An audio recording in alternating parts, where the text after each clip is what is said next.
بسم اللہ الرحمن الرحیم۔ السلام علیکم۔ کہانی کی دنیا کو سننے والے ہمارے پیارے دوستوں کو کہانی کی دنیا میں خوش آمدید۔ تمام ویڈیو اپڈیٹس کے لیے اگر آپ نے ابھی تک ہمارے چینل کو سبسکرائب نہیں کیا تو ابھی سبسکرائب کیجئے، ساتھ میں بیل آئیکن کو بھی ضرور پریس کیجئے گا تاکہ ہماری لیٹسٹ اپلوڈ ہونے والی ویڈیوز کی نوٹیفیکیشن آپ کو بر وقت ملتے رہیں۔ تو آئیے سنتے ہیں آج کی ویڈیو میں ایک خوفناک سچی کہانی۔ میں تب 9ویں جماعت میں تھی۔ سب گھر والے ایک کام سے گئے تھے، گھر کی چابیاں میرے پاس تھیں۔ میں اور چھوٹی بہن ایک ہی اسکول میں پڑھتے تھے۔ چھٹی کے وقت جب گھر آئے، گیٹ کھولنے کے لیے جیب میں ہاتھ ڈالا تو چابیاں ہی نہیں تھی۔ بستہ بھی چیک کیا، نہ ملی تو جلدی سے اسکول واپس گئی، کہیں بھی چابیاں نہیں ملی۔ میری ایک دوست نتاشا تھی، ہم ہر وقت ساتھ رہتے تھے۔ میں نے یہ سوچا کہ کیا پتہ چابیاں اس کو نہ دی ہوں۔ اس کے گھر بھی گئی پتہ کرنے، مگر اس کے پاس بھی نہیں تھیں۔ پھر واپس آ گئی، ساتھ والوں کے گھر سے اپنے گھر کے صحن میں آ گئی۔ تالا توڑنے لگی تو میں گر گئی۔ چھوٹی بہن ڈر گئی، ساتھ والی انٹی آئیں، اتنے میں امی بھی آ گئیں۔ آگے کا واقعہ امی نے بتایا۔ چابی بھی میری وردی کی جیب سے مل گئی۔ تالا کھول کے کمرے میں لے گئے۔ مجھے تو امی نے پانی کے چھینٹے ڈالے۔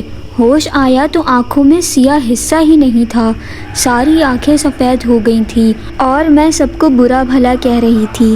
کسی دم والے کو بلایا تو اس نے دم کیا، تعویذ گلے میں پہننے کو دیا اور کہا کہ یہ تعویذ اس کے گلے سے 1 منٹ بھی نہ اترے، کیونکہ اسکول کے راستے سے کوئی دیو عاشق ہو گیا ہے اور وہ مسلمان بھی نہیں تھا، اور بابے نے کہا کہ اس کو اکیلا بالکل نہیں چھوڑنا، نہ اکیلے سونے دینا، کیونکہ وہ دیو غلط حرکات کرنا چاہتا تھا۔ دن گزرتے گئے اور میں نے امی سے کہا کہ میں چیچو کی ملیا چلے جانا ہے سب کو چھوڑ کے۔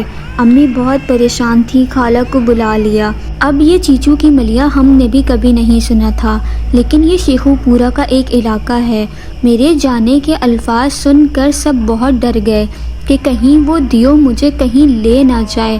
خالہ کے منہ سے یہ بے ساختہ نکلا کہ حنا کو کچھ نہ ہو، میری بیٹی چلی جائے۔ وقت گزرنے کے ساتھ ساتھ میں بالکل ٹھیک ہو گئی، لیکن میرے ٹھیک ہونے کے کچھ عرصے بعد میری خالہ کی بیٹی غائب ہو گئی۔ ہر جگہ تلاش کیا مگر کوئی خبر نہ ملی کہ گئی تو کدھر۔ خالہ لوگوں نے لاکھوں روپے پیروں اور تعویذوں کے چکروں میں لگا دیے مگر کچھ پتہ نہ چلا۔ ایک دن میں اور امی آمنہ کی باتیں کر رہی تھی۔ آمنہ میری خالہ ساتھ جو گم ہو گئی، میں نے خود سے ہی کہا کہ اسے جتنا مرضی ڈھونڈ لیں وہ 5 سال سے پہلے نہیں ملے گی، اور جب ملے گی تو اس کی شادی بھی ہو گئی ہوگی اور بچے بھی۔ امی نے مجھے ڈانٹ دیا کہ کسی کے سامنے ایسے کبھی نہیں کہوں۔ میں چپ کر گئی۔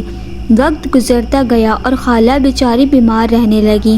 لوگوں کی الگ باتیں کہ بیٹی بھاگ گئی، ایسے ہی 5 سال گزر گئے، اور ایک دن آمنہ کا فون خالہ کو آتا ہے اور اپنا پتہ بتاتی ہے۔ سب ملنے بھی گئے اور میں بھی گئی۔ اس سے پوچھا کہ کدھر رہ رہی ہو، کیا ہوا، تو اس نے بس اتنا کہا کہ اسے کچھ نہیں پتا سوائے اس کے کہ وہ ایک دن پورا پیدل چلتی رہی، اس کے بعد کسی یتیم خانے کو ملی، انہوں نے اس کی شادی کروا دی۔ جب گھر والوں کا پوچھا کدھر رہتے ہیں تو آمنہ نے کہا میرا کوئی نہیں، والدین مر گئے جبکہ وہ ابھی بھی حیات ہیں۔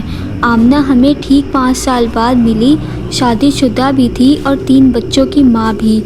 تب سے اب تک سب کچھ ٹھیک ہے، لیکن میرے ساتھ کچھ عجیب و غریب واقعات ہوتے رہتے ہیں، میں پھر کبھی شیئر کروں گی۔ تو آپ کو میری یہ کہانی کیسی لگی کامنٹ سیکشن میں اپنی رائے ضرور دیں، اور آپ پر یا آپ کے کسی بھی عزیز پہ کوئی بھی حقیقت پہ اپنے انٹرسٹنگ واقعہ گزرا ہو تو ڈسکرپشن میں دیے گئے ای میل پہ رابطہ کر کے ہمیں اپنا واقعہ ضرور بتائیں، تاکہ میں آپ لوگوں کے لیے ایسی ہی انٹرسٹنگ ویڈیوز لا سکوں۔ کیا پتہ اگلی کہانی آپ کی ہو۔ تو پھر ملاقات ہوتی ہے ایک نئی ویڈیو میں، تب تک کے لیے اپنا اور اپنے گھر والوں کا بہت سارا خیال رکھیں۔ فی امان اللہ، اللہ حافظ۔